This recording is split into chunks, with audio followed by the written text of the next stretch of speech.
About it for a sec. I said, well, he was an artist, buddy. And he thought about it for a minute, and he said, oh, yeah. He painted the sky, didn't he? And I thought about it for a second. I said, well, yeah, he did. He painted the sky in big churches and things. And he said, I said, why? He said, I said, why? Did you know him or something? And he said, yeah, I knew him. He was a good man. And that, of course, sparked my interest even more. And I said, well, tell me a little bit more about that, Joshy. What do you mean? And he goes, Dad, that was a long time ago. And that was pretty much the end of that conversation. There's always been some, quote, indigo children on the planet. Always, since the beginning of time. It's just that what's happening now is that there's masses of children being born who are, in fact, enlightened. The last time the indigos were incarnate on the planet in the numbers they are now was probably in the 12th, 13th centuries. And they were known at that time as the Gnostics, as the Cathars, as the Bogomils, the heterodox Christians. In other words, the heretics. Some early examples are Joan of Arc, and also Bernadette Soubirous, also known as Saint Bernadette. These were strong-willed, very tuned-in young people who changed the world. Here you have, on the one hand, these kids that are incredibly gifted. Some were remembering their lives before they were even born, you know, before they were even in utero. There were so many stories I was hearing of one child who actually told her mummy that before she was born, before she was even in her mummy's tummy, she used to watch her mummy. And she actually described several things that her mother had done, so that her mother knew that she was telling the truth, because how could the child know? And she was waiting for the moment to come in, and she said, I chose you. I chose to come into your tummy. My kids and I were making Valentines for their classroom, and my Leia was sitting on my lap, and my two oldest children were at the kitchen table with us, and my Leia was just looking up into my eyes. And then all of a sudden she noticed her reflection, and she says, wow, Mama, I can see myself in your eyes. And I said, yes, honey, I can see myself in your eyes. I said, isn't that beautiful? We can see ourselves in each other. And she smiled. She said, yes, just like I was Grandma Marlene. And I then said, well, tell me a little bit about that. And she said, well, my body got very sick. I was very, very sick. And she said, and the doctors tried to help me, but my body was way too sick. So she said, my body died. And she said, and then my body got colder and colder and colder. And when she said this, there was such an intensity to which she said it. And her body, my mother's body, was put on ice for 3 days. So then my Leia says, and then the two men came to the house, which two men did. And she said, and they put my body into a box, which they indeed did. And then they took my body to a place that had a big oven. And she said, and my body was burnt. And she said, and my spirit went up with the angels. She said, but I wasn't an angel. I just was with the angels watching you guys, watching all of you. She said, and then I was a baby, and now I'm my Leia. She seems to be overcome by the clarity of her experience. She then says, I'm scared. And I just know intuitively that I need to sing this song, although it's not something I commonly sing to my kids. I started singing He's Got the Whole World in His Hands. And Angelina also joined me, and within a few words of the song, my Leia then grabs my cheeks fiercely and looks me right in the eyes and says, that was the song. And when she said that, I had instant memory of the song that my mother actually wrote into her will to be sung on the boat when we were pouring her ashes into the Atlantic Ocean. She wanted all her family members, all ages, all different belief systems, to all have absolute knowing, as she did, that regardless of the outcome of her her physical healing, whether she had it or not, that her soul was infinitely in God's hands, and she trusted in that impeccably. And when I sang that song to her, she smiled, because that truly gave her comfort in that moment. That was the song that was her keynote to remind her of her soul being in God's hands. He's got you, my Leia. In his hand, he's got you, my Leia.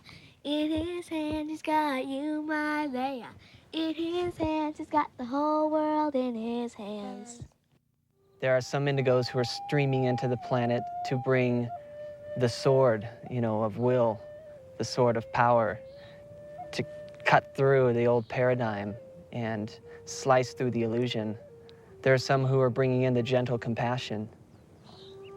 There are some who are bringing in the new language of light and sound. So that's where the music comes in. That's where the heart communications come in. And if we can quiet our minds enough, we find that clear communication can come through on a heart level. So myself and many others, I feel, are here to bring the new language, and we just need the new ears to hear. I'm grateful, because to walk the path of light isn't easy, but now I see it so clearly. You came into my life, and now I know that you always been there. Now I just want to say that I love you. Yes, I love you. I came from kind of a dysfunctional family. My parents got divorced when I was 5 years old. So right away it was clear to me that the outside world was not a place I could find stability in or comfort in, even at times. So what that forced me to do in a way was go within myself and find that within myself, and that was my personal path.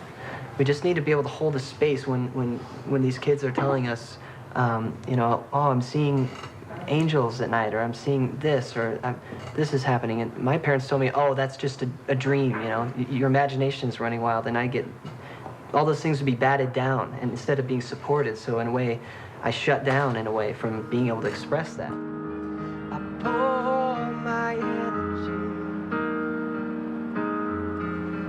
into this cup for you. Drink it up. I sing my melodies.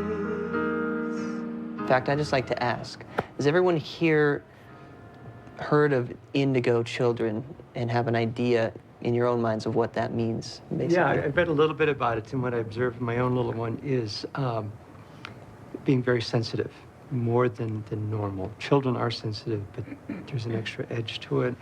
The memory of past lives bleeds through more readily, and she doesn't always know what to do with it, but it's just below the surface. A knowingness, as all children do, of what's authentic and what's not, but they seem to be more impatient with that which is not authentic, which sometimes leads them into to clashes. And helping a master awaken type of role rather than trying to fill an empty brain. Education.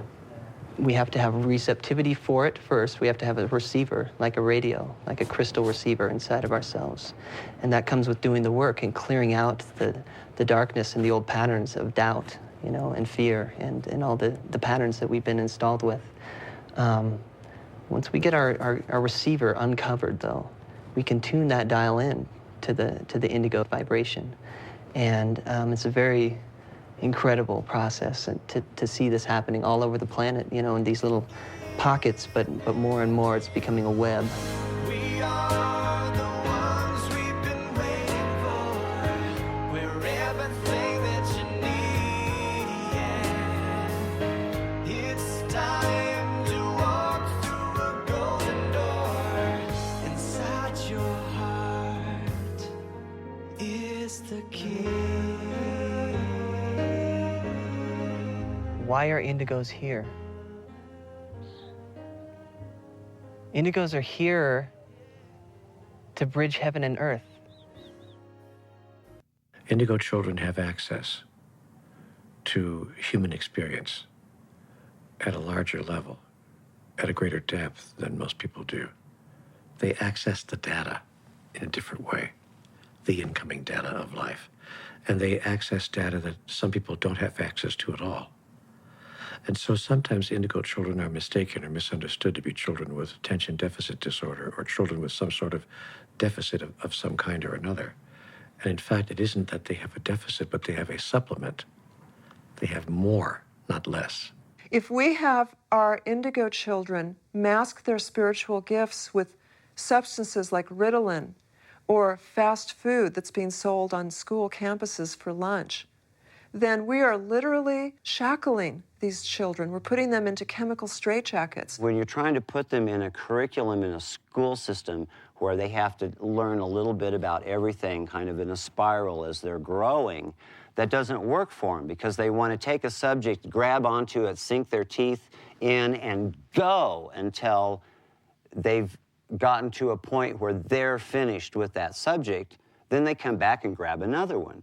A lot of these kids really need to be in private school or home tutored. So unfortunately, when you're in groups of 20, 30, 40 kids, you have to behave. You have to be able to sit there for an hour, 45 minutes, 55 minutes. And for many of them, that's just asking too much. In my life, I've been diagnosed bipolar, manic depressive, schizophrenic, psychotic. But I had one doctor who, after I had my, quote, breakdown, tried to jump off some buildings and whatnot, he said to me, Miss Kirkland, they're going to probably tell you never to be an actress again, that you're too emotional, you're too this, you're too that. He said, don't listen to them. He said, in Asia, in my country, you would be considered an artist, but in your country, you're labeled. You're, because you're too creative, you're too artistic, you're considered crazy. These kids are being, if you want to say it, sort of tripped into this hyperactivity. It's because they're getting junk food, they're getting, often they're precipitated by having mercury in their environment, mercury in fish, mercury from cogen plants. Some of the older ones have had it filled into their teeth. And then also there's the fact that the younger ones are getting it actually through vaccinations. A lot of these young children will be quite normal, and, well, what we call normal, until they're tripped into having vaccinations, repeated vaccinations throughout childhood with thimerosal, which is a mercury-based preservative. I can't imagine any kind of artificial substance or pharmaceutical or drug that you could put into the body of a child that could substitute for or provide you with more profound or deeper impact than love, caring, compassion, and acceptance. You know, a lot of indigos are labeled ADHD, which the medical community will tell you stands for attention deficit with hyperactivity disorder. But I think that ADHD stands for attention dialed into a higher dimension. What we're going to talk about today is an osteopathic approach to children with ADD, ADHD, and autism. We're really going to talk about individual care a little bit and about the full spectrum of options. We have things all the way from, dealing with just drugging them and using Ritalin or Adderall or any of the other medications that are out there. We have the choices of doing absolutely nothing and using alternative medicine, whether it happens to be herbs or homeopathy. You have the full spectrum, and even osteopathic manipulative medicine, because it definitely makes a difference in these kids. So do we say that we have to be on one spectrum or the other, or do we have the benefit of being able to use a full spectrum of things that are available to us as what's appropriate for that individual child? Being different's not a bad thing. It's just different. And the key thing is finding people who understand you, who respect you, and allow you to be you, to be the individual that you are. That's the most important thing, and recognizing you may not always be the popular kid or the one that everybody gets along with, and that's okay. What is normal? That is one of those words where we use it so often. What is normal? And that's different from every physician you talk to, every parent you talk to, every individual you talk to. So we have a hard time when we say, well, this kid's not normal. Well, what is your classification of normal, right? So as we start to approach these children, the things that I'm finding universally are that they're often very, very bright. Have you guys seen the same thing? Absolutely. Right. Some of the smartest kids you've ever seen. Anyone who's gifted and talented and has a passion for the world and a passion for making everything a better place, what an amazing